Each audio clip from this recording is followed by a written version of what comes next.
Yesterday, all of the cards have been revealed for the first lore set, Ancient Heroes. So, let's talk about it. 6 Aegis Emperor K is a 7 mana 3 reduction red spirit. When summoned, from your trash, select one spirit card of each of the following colors: purple, yellow, white, green, and blue. Return them to your hand. At level 3, when this attacks, select one of your opponent's spirits with 3k or fewer BP for each of your spirits with a different colored symbol, and destroy them. To me, this is the most interesting card of the set.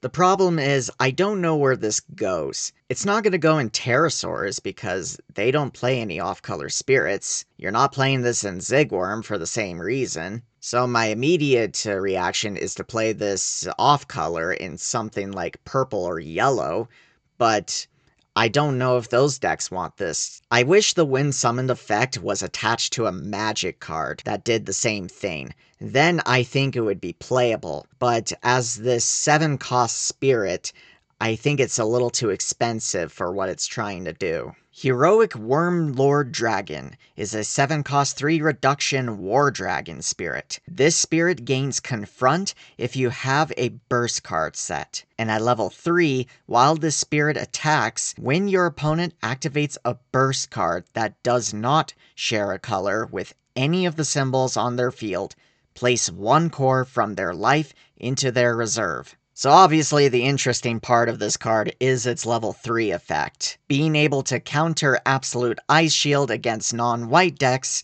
is interesting, but you need 5 cores on this, and that just seems like too much of an investment to make this card worth it. It also doesn't help that it's not a pterosaur, which means it's not going to go into the pterosaur deck, so immediately I'm thinking this card is not good enough to be played. Imperator Manaka is a 6-cost 3 reduction purple Imperator. When summoned, select one of your opponent's Void Lord spirits and destroy it. At level 2, when this spirit attacks, you may select one of your opponent's exhausted spirits and attack it. At level 3, while this spirit attacks, this spirit gains 5k BP for each War Dragon or Aegis General spirit you control. So this is the card that tells you to just play all of the lore set cards into one deck and get a bonus. It's not a very good bonus, so yeah, I don't think this card is very good. The most interesting part of this is its second effect, where you can target attack, but I don't think that makes this card good enough. Now, obviously, when it comes to its first effect, it's meant to be paired with the next card, Light Aegis General Failiness. It's a 2-cost 1 reduction yellow spirit. When summoned, you may select one of your opponent's spirits. It gains Void Lord spirit type during this turn. So the idea is you play this, make a spirit a Void Lord, and then play Manaka to immediately destroy it. Problem is, purple already does this, except better with the Baculus Curse Dragon combo. So immediately, it's not good enough to be played in purple, and I'm also not convinced that yellow would want to play this 2-card combo. Granted, Phalanus is a 2-cost Fabled Beast, so it synergizes in that sense, but I don't think that makes it good enough to play Manaka in a yellow deck. Age Aegis General AL Belt 07 is a 4-cost 2 reduction Machine Beast Aegis General. At level 2, on either attack step, all of your Imperator and Aegis General spirits gain armor red, purple, and white. Basically, it's a really bad version of Enterprise. A really, really bad version. Again, this card wants you to play all of the lore set cards in one deck, but this is not the payoff to make you do that. Wind Aegis General Tokiwa is a 5-cost 3 reduction Prey Bird Aegis General. On the opponent's end step, at the start of the step, if you have fewer cards in your hand than your opponent has in theirs, you may pay a soul core to return this card from your trash to your hand. And at level 2, while this spirit attacks, it has Gale 2. This is the best card of the lore set, without a question. If you liked Wolf, then you're really gonna love this card. I think the best part about this card is the fact that it's a 5-cost spirit for Beldegor's Immortal. So use Tokiwa to attack, and if it gets blocked, you're exhausting 2 other guys, and if Tokiwa dies, then you bring back Beldegor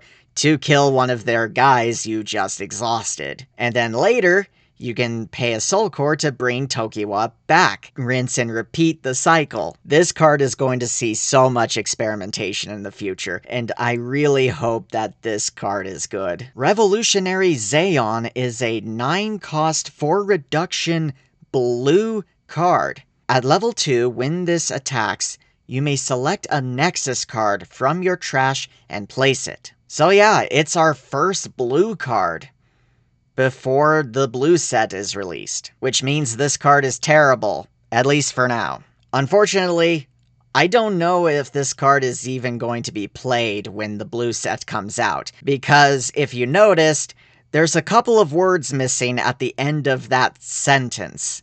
For free. Just to make sure we're on the same page, that effect of placing a Nexus is not free. You have to pay for the Nexus. So sorry, you cannot bring back Netherworld Depths for free, which means this card is unplayable. Victory Oath is a 5-cost 3 reduction red Nexus. When placed, you and your opponent each draw 2 cards. At level 2, on your attack step, when one of your spirits destroys one of your opponent's spirits with 3k or less in battle, you may refresh it. Card's terrible.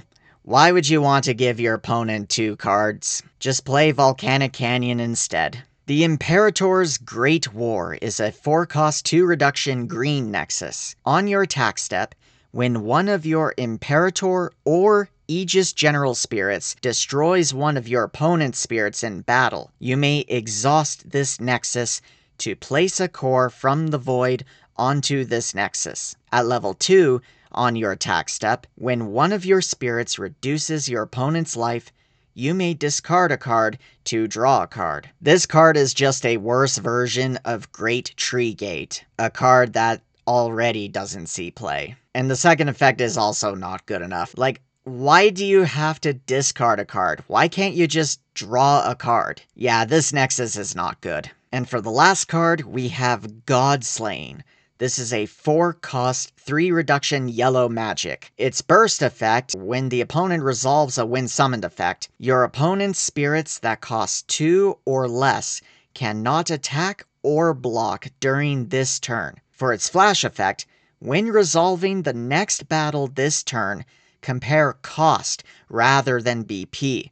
The spear with the highest cost is destroyed in battle, and if it's a tie, they're both destroyed. I don't know if this opinion will be controversial, but I think this card is bad. The burst effect is extremely situational, and is really only good against one specific deck in white aggro. And against that deck, it only procs if your opponent plays Valkyrie Mist. Against white aggro, I would rather be playing something like Bloody Rain or Firewall. Against other decks, there just isn't enough for this to be playable. As for its flash effect, I wish it said compare levels instead of cost. I think that would be way better in yellow than comparing cost. So yeah, I don't think this card is good. To sum up, it feels like we're missing stuff. This is the first lore set, which does imply that there will be more in the future, so I would hope that we would get better Aegis Generals and other cards that synergize with each other, but as of right now, just looking at these cards, there's one good card in Tokiwa, and then an interesting card in K, and everything else I think is just unplayable. Let me know down in the comments about what y'all think about these new cards. If you liked this video, hit that like button and subscribe for more Battle Spirit Saga content. Until next time, laters.